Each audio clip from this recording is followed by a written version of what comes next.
Gentlemen, good evening to you, and I hope you've enjoyed your curry this evening. We're extremely fortunate to welcome Andrew to speak to us this evening. I've got three reasons to say thank you, Andrew. The first is agreeing to come to speak to us.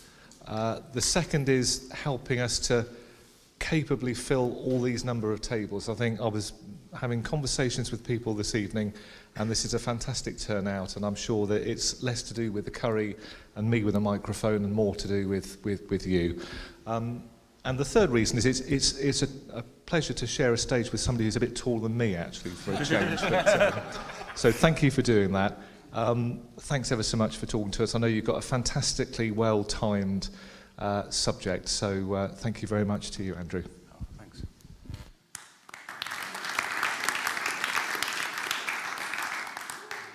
Well, thank you, Jeremy, and thank you, Matthew, Charles, and Peter, for having me. It's a real honour to be presenting to you this evening. I haven't actually been a member of this church for all that much time compared to most of you. The reason I am here is, if you know where Broad Oaks Crescent is, if you know where the Oaks is, down there, there's what looks like a commune of houses that are all the same. And that's where they now put people who are commuting into the Ministry of Defence in Whitehall. So that's why I have become a member of this parish. And I suppose having a military person do the talk today on D-Day, or the 80th anniversary of D-Day, is appropriate. But you're not here to hear about me, you're here to hear about that. And I hope that some of you were able to catch the coverage on the BBC today. I thought it was really very good, actually. And there is rightly a focus on today, on D-Day itself, the 6th of June, 1944, but I'm going to try and tell you a slightly broader story than that goes beyond just the 24 hours of D-Day itself. The Western Allies had to get D-Day right. If it was happening today, we would use some sort of business speak and call it too big to fail. And the reason for that was we owed it to our other allies to finish the Second World War off, and we owed it to ourselves, as in to the British people, to finish off the Second World War. And the only way to do that was to invade Europe and send the Germans packing. But I do think an underestimated side of the whole story is the French angle on all of this. And it was quite important, I thought, that Macron, who is, of course, bilingual, he would be, wouldn't he, was quite important today and played a role in all the different commemorations. Because for the French, the fall of France in June 1940 was and remains quite traumatic.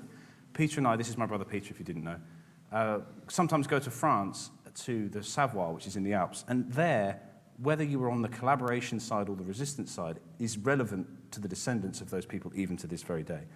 And then for the British, of course, there was the humiliating but ultimately miraculous evacuation from Dunkirk in May and June 1940, and Winston Churchill said, "Wars are not won by evacuations." One day I'll get the accent right and make a living out of being an impersonator, but I need to put a bit of weight on before I do that.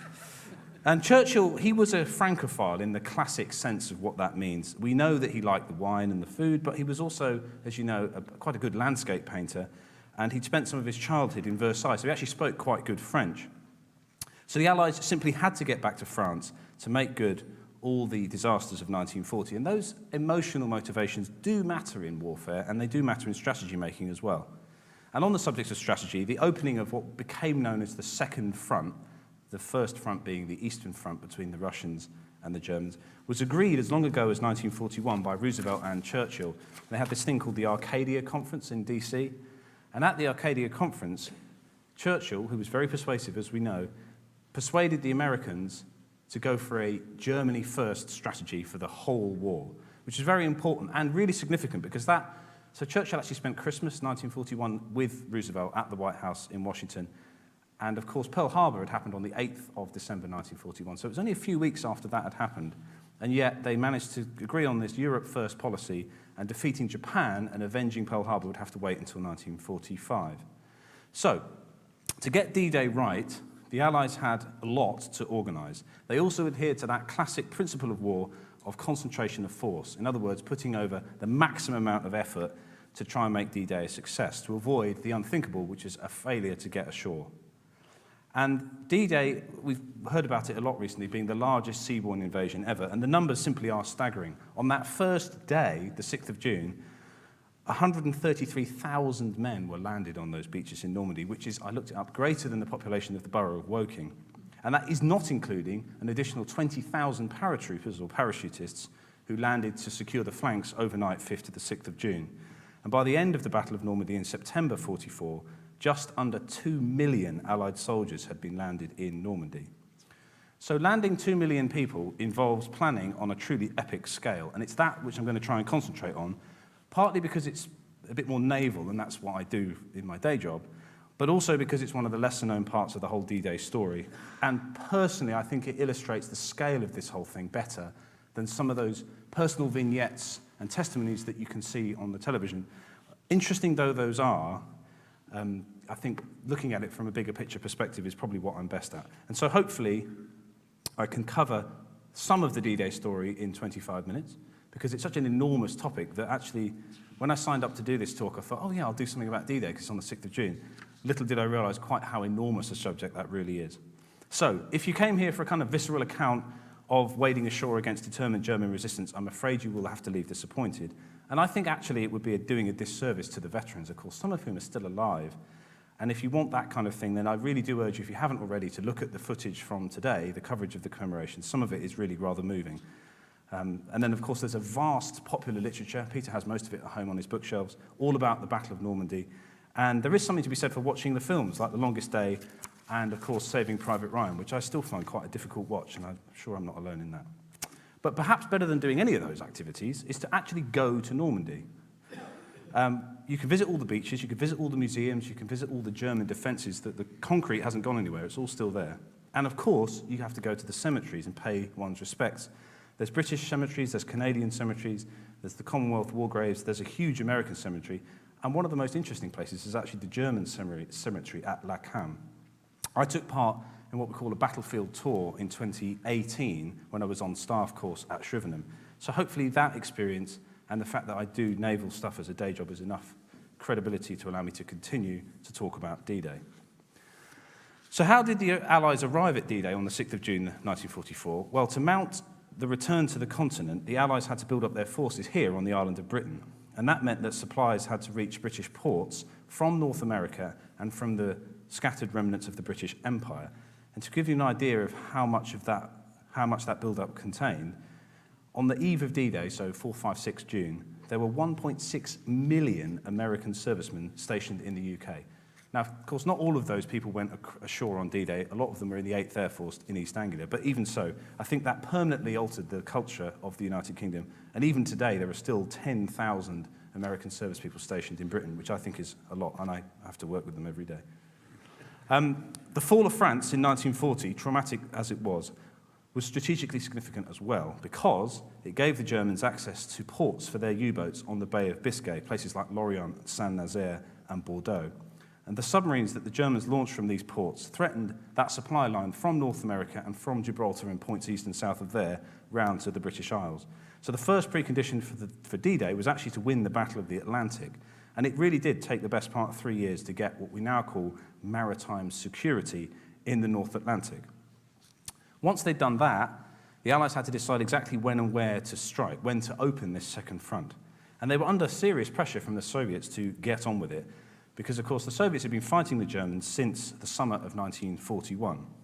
And in 1943, Stalin, Churchill, and Roosevelt had one of those big three conferences where they all sit in the chairs in Tehran, in then Persia, now Iran. And there's this anecdote from one of the Soviet officers to his British counterpart saying, why don't you just get on with it and cross the English Channel? It's just like a large river crossing, and we do river crossings every week on the Eastern Front. Well, not really, Colonel Ivanov. The English Channel is nothing like a river crossing, and here we are on more familiar territory for me as a naval person. And the best way to show that crossing the Channel is not like a river crossing is to consider the series of failures and unfulfilled schemes to actually invade Britain across the Channel, going back to the Spanish Armada in 1588, Napoleon after the Battle of Trafalgar in 1805, and of course Hitler himself with the abortive Operation Sea Lion, which had been a planned invasion of Britain that never took place in 1940. The Allies picked Normandy as the site for their invasion after much deliberation. There had been forays into France earlier in the war, most notably the Dieppe raid in August 1942, which had been an unmitigated disaster, and a lot of Canadians had been killed. The reason they picked Normandy was partly at the instigation of Mountbatten, who is quite a famous historical figure, and ended up being chief of the defence staff in the 1960s. And he had suggested Normandy based on his experience as Commander-in-Chief of Combined Operations, which was this, at that time, novel and new outfit where the different services would work together. Of course, we do that every time. We do that all the time now. But back then, that was really quite a novel thing to do. There are good beaches in Normandy, you see, and that's another reason you should go there, because the beaches are very nice. Whereas in the Pays de Calais, although it's closer to Britain, there are more cliffs, and it's more heavily defended by the Germans. Some of this will start to make sense. Just bear with. Hopefully you can see that. And this map shows the Allied plan to get across the Channel. This map was, and still is, at Southwark Park, which is near Portsmouth. And this is the house, it's a country house, where the Allied commanders got together in April 1944 for the final stages to plan Operation Overlord and another operation I'll come back to called Neptune. Southwark House, Southwark Park was the first stand of that staff ride I mentioned where we went to Normandy in 2018. And so we stopped off here and sort of did the map. We sat in those chairs, you can see. And I'd recommend doing that if you can before you go and do the sort of full Normandy experience. And here I have to say thank you to Ed Brockman, because his relative, Captain, then later Vice Admiral Charles Norris, was the instigator of preserving this map after the war. So Charles Norris had an incredible naval career during and after the war.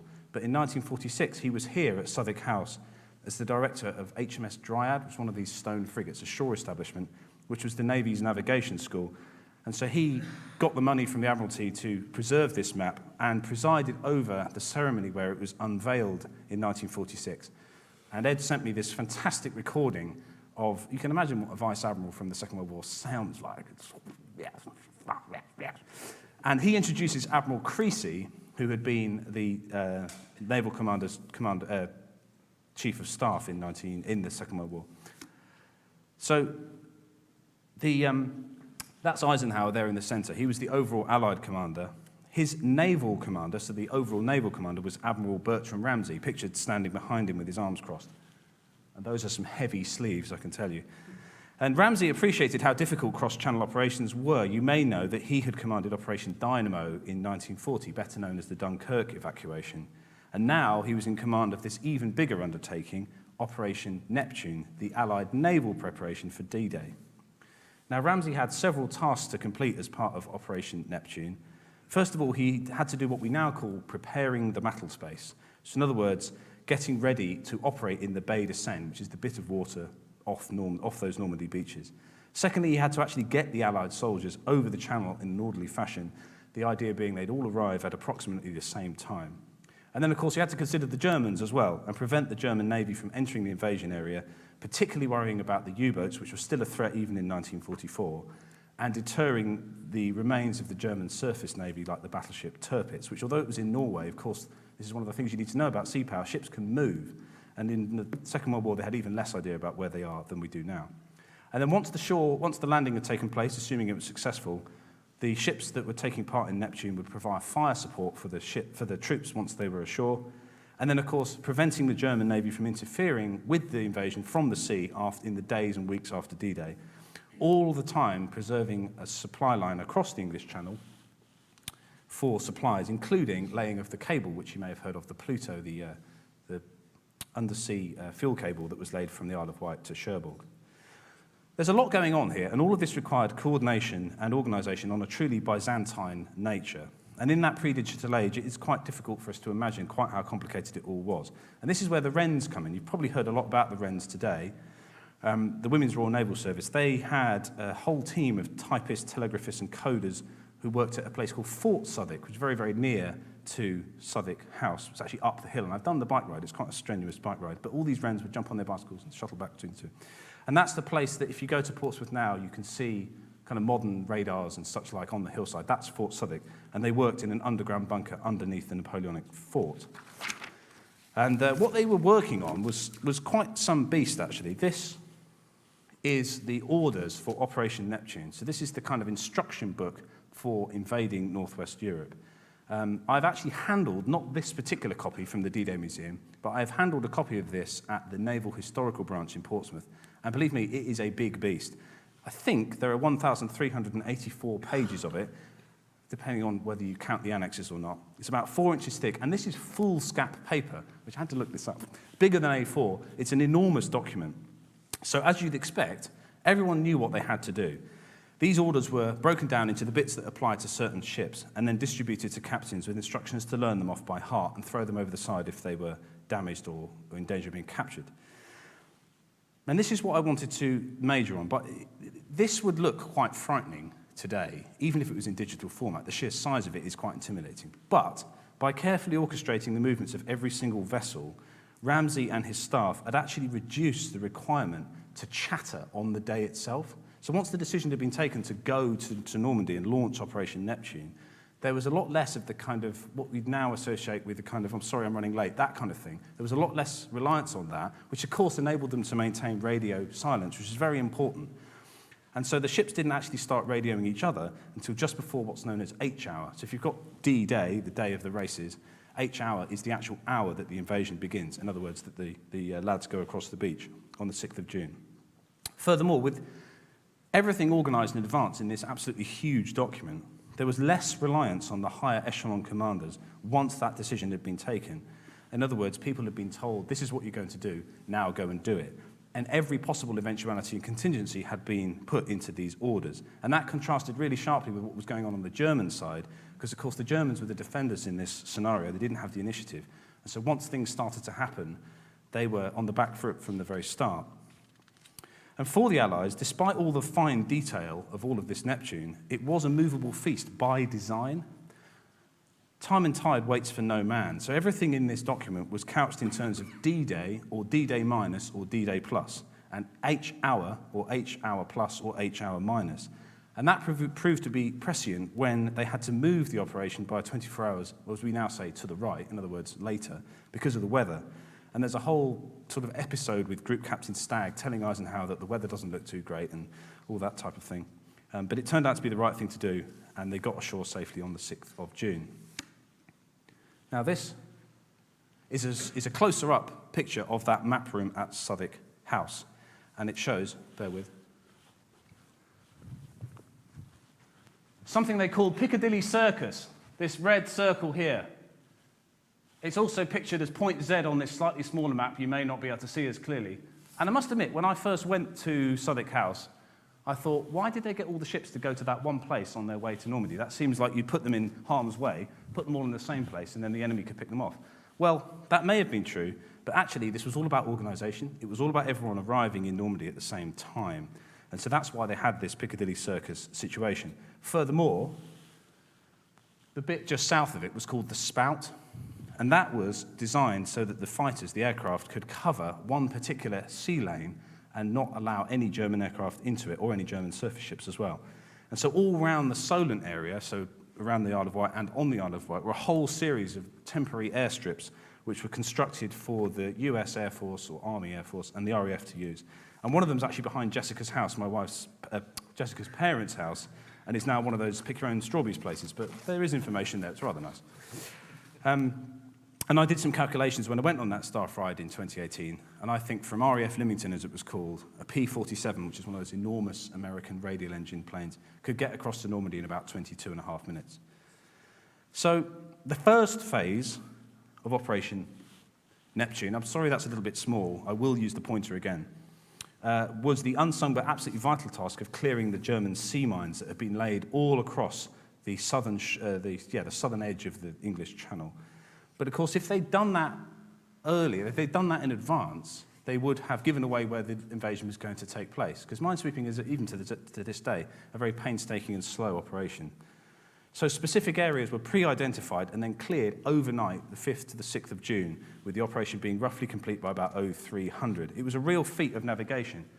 And what they were doing was creating these 10 assault lanes. You can count them off. They're the blue columns at the top. So you've got 4 in the American sector, and then 6 over here in the British sector. And they were obviously a lot longer than that chart suggests. They came all the way down from the Spout, or from Point Z, Piccadilly Circus, all the way down to the invasion beaches. And it was quite amazing, given that they didn't have GPS like we have now.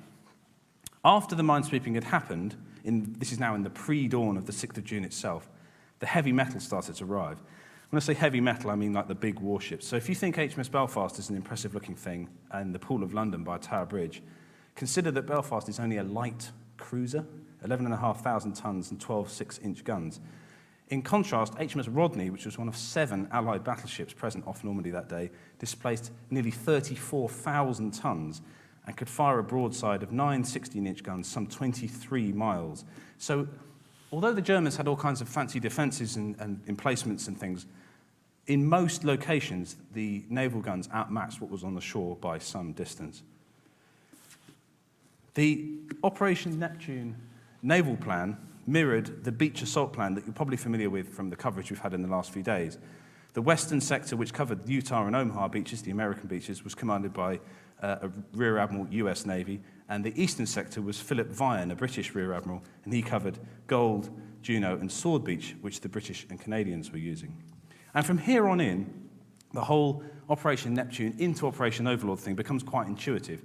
The ships turn up, they cleared the mines, the guys got into the boats, and while they were getting into the boats, the heavy metal fired off enormous broadsides onto the German defences. And for reasons of time and tide, the H-hour, so the actual hour of the assault, was slightly different, moving west to east because of the prevailing weather in the English Channel. The Americans started at 06:30. This is all Zulu time, but that's not important. And on the eastern beaches, they didn't actually get started until 07:45. But the bombardment didn't stop once the troops had landed. You'd think that once there are people on our own side on the beach, you might stop firing at the beaches. Well, actually, they landed. Some of the first people to go ashore were these fire support teams. Is that correct? This is still a skill that exists in today's British forces as well. The Royal Marines do this now, where they have basically spotters who can tell you where the targets are, and then they fire onto the beach. And this picture gives you an idea of the kind of damage that was done by those naval guns. This is Pont de Hoc, which is another place you can visit if you go to Normandy today, where the US Rangers made their name. You can see the size of some of these shell holes. And there was not much going on if you were a German in a concrete bunker. Now, there were lots of good reasons to pick Normandy that I've already talked about. It wasn't the Pas de Calais. There were long sandy beaches that were ideal for going ashore. But one disadvantage of Normandy and the whole of northern France was there weren't any natural harbours. There was nothing equivalent to the Portsmouth, Chichester, Southampton, Solent conglomerate that we have on our side of the Channel. And the solution in 1944 was the famous, Mulberry Harbour system, which our own grandmother was strangely obsessed with. They retired to the Isle of Purbeck, and there were remnants of the preparation for this activity down in Studland Bay and such like. It really was an incredible logistical feat and really rather ingenious. It was an elaborate system to create 2 artificial harbours, each the size of Dover Harbour, which isn't small, for transshipment of men and supplies to make up for the fact that there was no natural harbour. And you might think, well, they were already going ashore using landing craft. Why did they need to build a harbour? Well, D-Day was specifically timed to that day and even that hour for the tides. And of course, if you can build a natural harbour, you don't need to worry about tides anymore, and you can bring your men and supplies all the way through the day and also the night. And if you do go to Normandy, which is I'm not from the Normandy Tourist Board, but whatever, it's worth going to Arromanches, which is where Mulberry B for British, was. And of course, you're not at sea when you're going there as a tourist, and you drive into the car park, you get out of your bus or whatever, and you go up to the cliffs, and suddenly you get this view, and there's all of these caissons, which were the floating concrete blocks, spread out across the horizon in front of you. It really is quite an amazing sight. And of course, eventually, the Mulberries weren't needed anymore, and they were abandoned, as you can see here. And especially, the Allies were very keen to capture usable ports in France and Belgium, particularly Antwerp. And from here on, the Allies moved on to the rest of the Battle of Normandy, the liberation of France, Belgium, and eventually the invasion of Germany itself in 1945. And so, being a naval person, and in the interest of time, I will stop my sort of narrative there and move on to some of the enduring themes from all of this, which is the second part of the talk, why it all still matters today. So the first thing I have to say, being a naval person, is D-Day proves the importance and flexibility of sea power. Hopefully that's not too parochial a point to take, especially with some of the representatives of the junior service here. But it is important to note that D-Day would have been completely impossible without that Operation Neptune naval build-up beforehand. Secondly is the importance of allies. You will have seen all of this from the coverage today. D-Day was not a British enterprise. It wasn't a Commonwealth enterprise. It wasn't even an American enterprise. Because although the British, the Americans, and the Canadians provided the bulk of the manpower, They were supported by free forces from Poland, Norway, France, the Netherlands, and other occupied countries, all of whom played an important, although small, role in what D-Day was all about. And that endures to this day. Although NATO wasn't founded until 1949, D-Day is part of the founding law of NATO and the alliance between the British forces and the United States. I was slightly glib about the 10,000 earlier, but we really are fully woven into their way of doing things to this day. And I think partnerships and alliances are one of the things that makes us different to, say, our Russian or Chinese counterparts, who are barely allied with one another. And then thirdly is the vital importance of planning. And this is the quintessential military activity in peacetime. In other words, the kind of thing that my brother and I do in our day jobs all the time.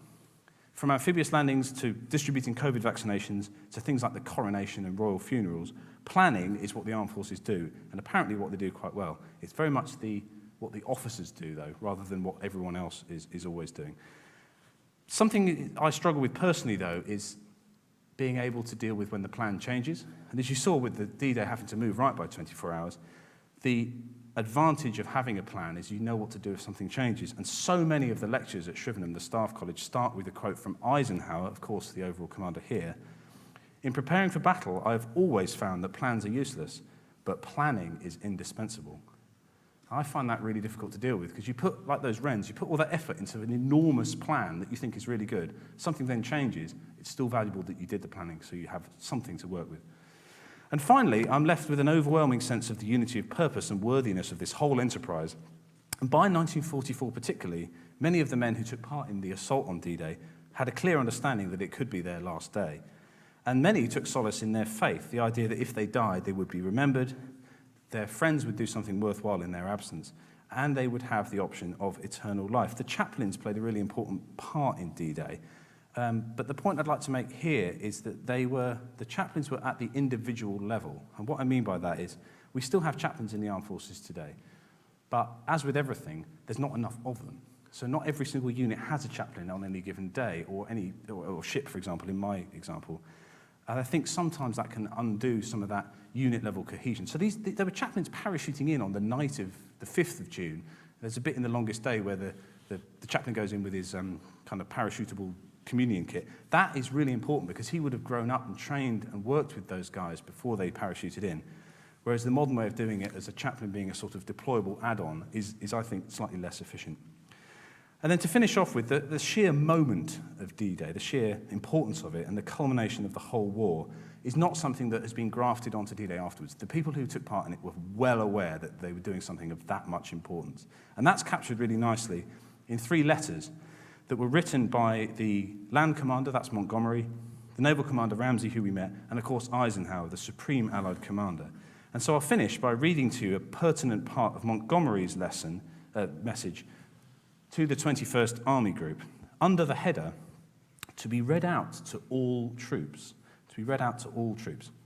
On the eve of this great adventure, I send my best wishes to every soldier in the Allied team. To us is given the honour of striking a blow for freedom which will live in history, and in the better days that lie ahead, men will speak with pride of our doings. We have a great and righteous cause. Let us pray that the Lord mighty in battle will go forth with our armies, and that his special providence will aid us in this struggle. Thank you.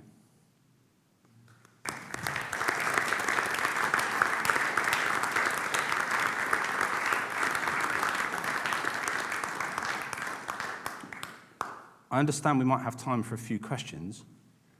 We have a land forces person, we have me from the Navy, and I've got a few extra slides as well if you ask about the right things, so let's see what happens.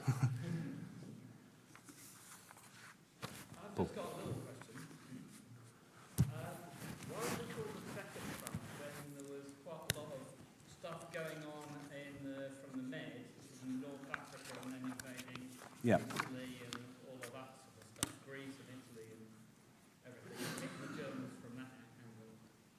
Yeah, so I should explain why my attendance at church has been a bit intermittent lately. At the moment, I'm doing this fellowship in Oxford, which is why I've bought a lot of jackets that look like this for lecturing and things.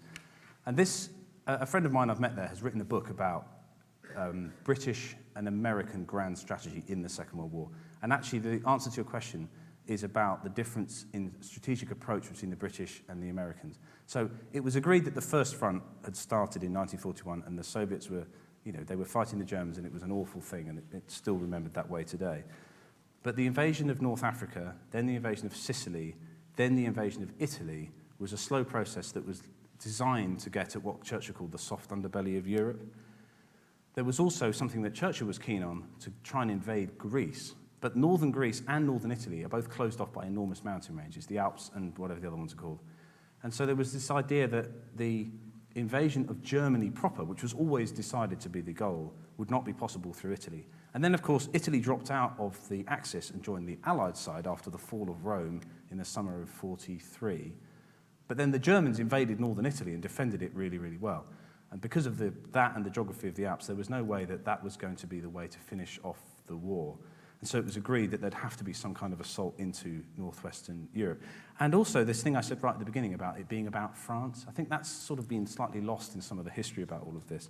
It was very important to get back to France and avenge Dunkirk, the fall of Paris in 1940. That was all really important for the British as well as for the French. And you've got to remember, of course, that de Gaulle and the leaders of the various other French and Belgian and exiled Norwegian kings, they were all in Britain, in London.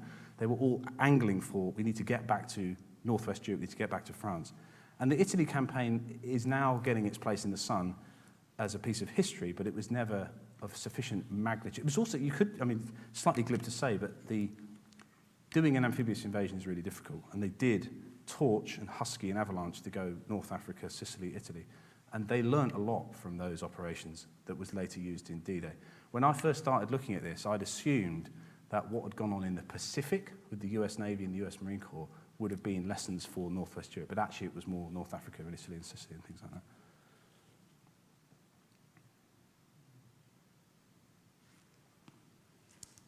Just, Andrew, the map of the Solent, or the Chamonix Piccadilly Circus sort of in the centre of it, I just wondered idly whether the Nab Tower was actually in the centre of that Piccadilly Circus, because it would be quite a sort of convenient thing to go around, but I'm thinking it's a bit too far to the south. No, Nab Tower, Nab Tower, for what you don't know, if you're sailing out of Portsmouth easterly, it's the last sort of physical structure that you come to. It's actually marked on the chart, it's there. Nab, see, N-A-B? And yeah, so that's where that is.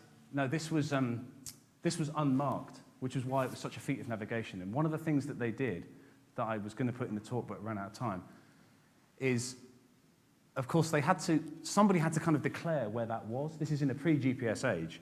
So it wasn't like that was a physical place that could be, although it was written on a map, someone had to sort of say, this is actually where it is, do you see what I mean? Because there was no satellite to be definitive about it.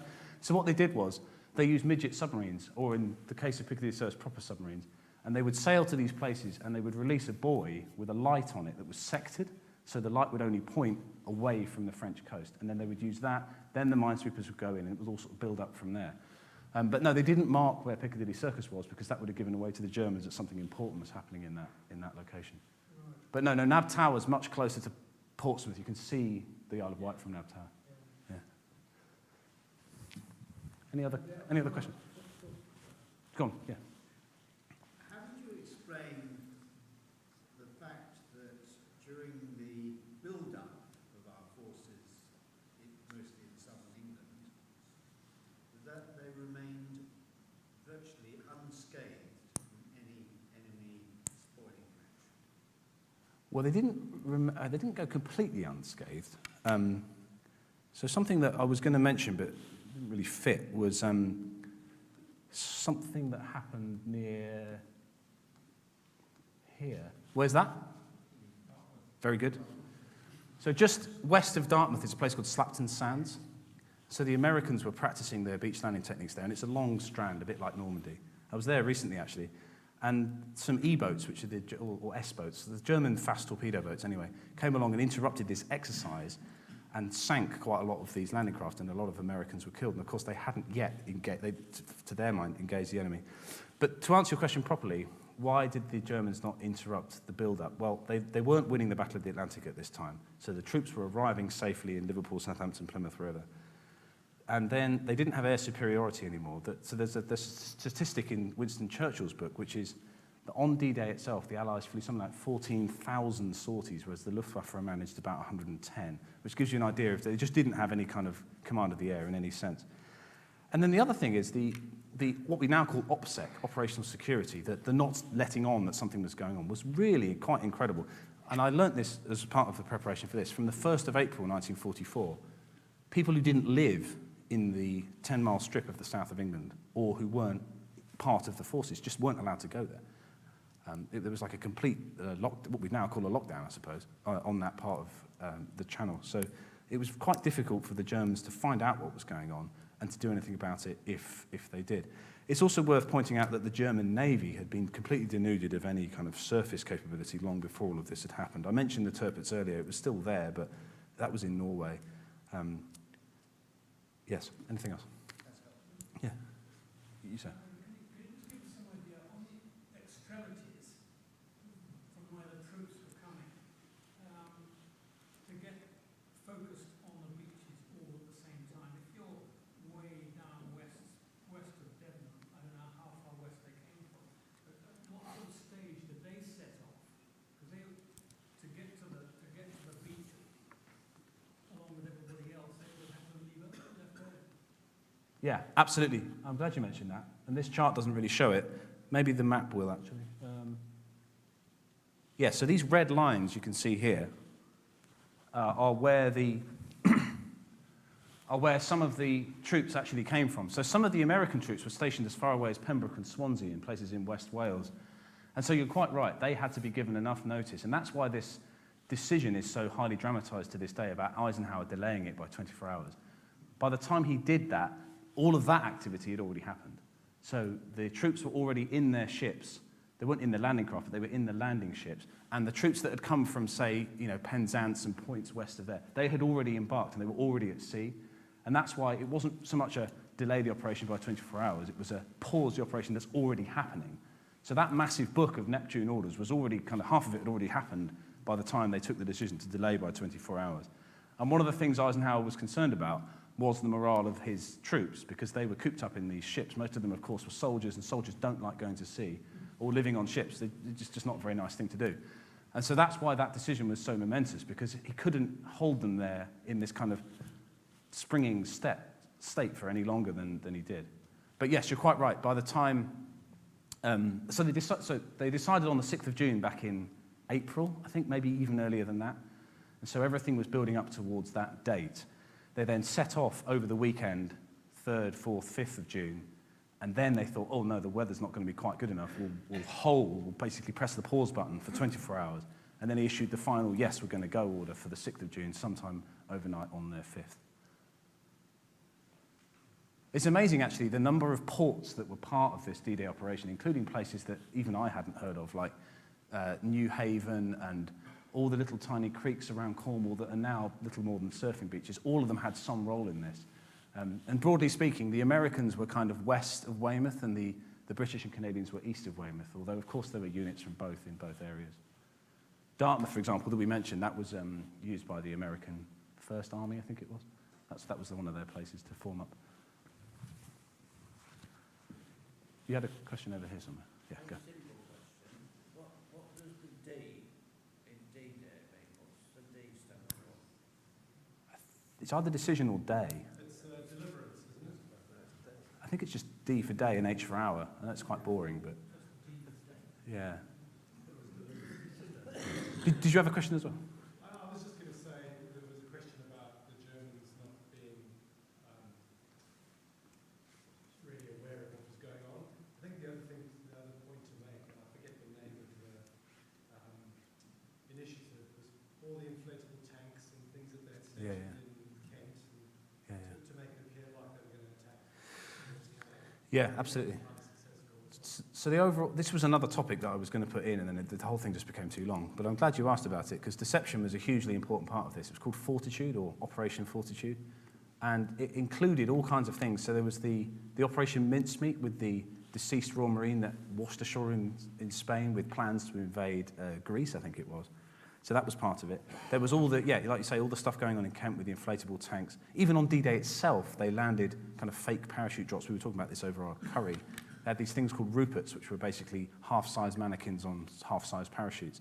And that's where the SAS come in, actually. So people often forget that the SAS had a part in all this. They dropped in, linked up with the French resistance amongst all these mannequins and dummies, and then disappeared into the undergrowth to then fight the Germans on D+1, 2, 3, and 4. But my favourite part of the Operation Fortitude story is the Allies created an entirely fictitious US army under General Patton. And General Patton had been a big noise, that's the wrong phrase, he'd been an important general in the First World War. And the Germans, we now know, were quite scared of Patton because of his reputation as being a hard-charging, difficult leader. And so they set up Patton with this completely fictitious army, ostensibly somewhere, I think Canterbury or somewhere like that, which would support the idea of going across to Calais. And they did all the radio traffic, they designed uniforms and patches, and they released press reports about this army. But it didn't exist. There were no assigned people to it. And that was apparently really successful. There was a slightly less well-known example of that in Scotland as well, because believe it or not, even in June 1944, the Germans still had something like 300,000 troops in Norway. Because of what had happened in 1940, they thought the Allies were going to invade occupied Europe through Norway. And there was some kind of Allied fake army in Scotland as well, based at somewhere like Edinburgh Castle, but that was also, it was called Fortitude North, which is something that historians are still working on now to find out a bit more about that. Because, of course, the thing about these deception operations is they were so secret, so a lot of the records didn't survive, or were deliberately destroyed on the day.